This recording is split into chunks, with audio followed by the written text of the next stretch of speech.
Welcome to Legal Marketing Minutes, where I share short bursts of current marketing news and advice. I'm your host, Nancy Myrland. If we haven't met, I'm a marketing, business development, content, social, and digital media speaker, trainer, and advisor for lawyers and legal marketers. Your time is valuable, so let's get started, okay?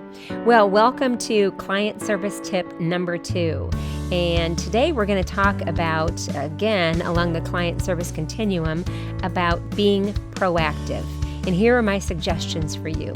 I want you to be proactive by asking clients what a successful project looks like to them. And you can do this in a number of ways. You can do it at different times during your relationship with them. But the very first time that I would suggest doing it is when they are first interviewing you, or when you're first interviewing them for compatibility. And ask them, what's happening now that's successful, what's not happening now that you would like to see happen, and then lead into that question. What does a successful project look like to you? And then just let them talk. Don't put words in their mouth.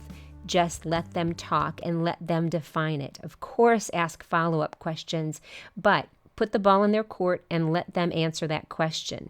And then what I would say is that don't forget to ask them that same question again from time to time. Summarize their original answers about what a successful project looked like and ask them if anything has changed. I mean, situations change. Your situation changes. Your client's situation could change.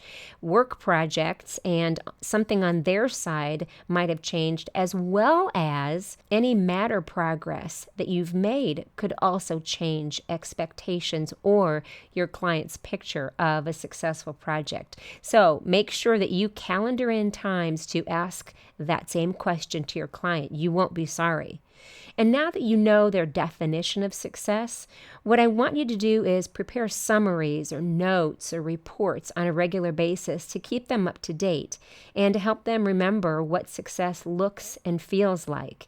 And I want you to review those reports with them. I mean, this only has to take 15 minutes if you're doing it regularly. Seriously, if you are doing it regularly, then the progress you made in the last week or the last 2 weeks, and yes, I would do it that often unless they tell you to stop because it's just too much.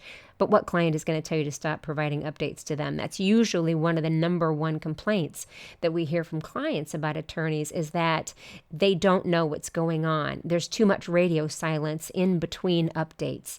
And what I don't want you to be is surprised when all of a sudden they tell you, you didn't let us know what was going on, and we're moving on. We're taking our legal representation somewhere else. So just keep them up to date and remind them of that. So review those reports with them. Again, just a few minutes.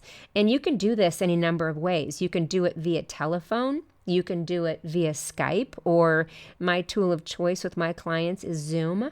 It's a great tool. And the reason I recommend Skype or Zoom, if you can. If you can't, don't worry about it and don't let that stop you. But because I think people like to see people's eyes. They like to look at each other face to face. You can watch body language. You can see whether someone is frustrated, whether they're happy, whether they're hopeful, whether something else is on their mind. So when you can, do it face to face like that. Now, the ultimate, and we've talked about this before, the ultimate obviously is if you could do it person to person, live somewhere, maybe go get a coffee or an iced tea in my case. But that's not always possible. And a 15-minute update can turn into 2 hours of their time or your time. And that just might not be feasible. If it is, oh my gosh, great. Or maybe you do, maybe it's a combination, it's a hybrid, where you give them these updates via Skype or Zoom or telephone once a week, but then you say, can we do this once, the one at the beginning of every month or once a month? Can we do these updates person to person? Now, you may be long distance from them, and again, that might not be possible. So you know your situation best, and I want you to modify this accordingly. So with all of these suggestions, what I want you to do, the theme is Be proactive. I've given you a few ideas about how to accomplish this, but you can probably think of more on your own. I mean, don't go overboard though, because what might happen is that, I've given you a couple of ideas, and what might happen is that you create a list of 10 things to do, and that may be an exaggeration, but you create a list of several things to do that would be considered proactive, and I applaud you for that. But what might happen is that that list becomes so heavy that you end up dreading it, or your client might end up dreading it, because there just isn't the time to accomplish all of those. So don't overload yourself. Don't overload your client.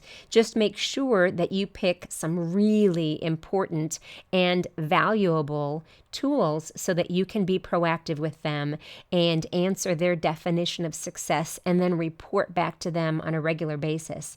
I mean, think about it. How many other attorneys really do this? How many do it on a regular basis and nurture and solidify that relationship with the client? Well, I have a feeling it's not as many as we might hope or we might think. So the important thing is just provide value. And remember this important point, that this isn't only good client service, it's also about client retention and ultimately business development. Well, that's it for today's Legal Marketing Minutes. Do me a favor and let me know your thoughts about this topic. Do you think this is something you could do with your clients? Do you think it's something you will do? If you're listening on a platform where you can leave a comment, please do so, as I'd love to hear your thoughts on this. If not, you can always find me on my blog at myrlandmarketing.com, which is MYRLAND marketing.com.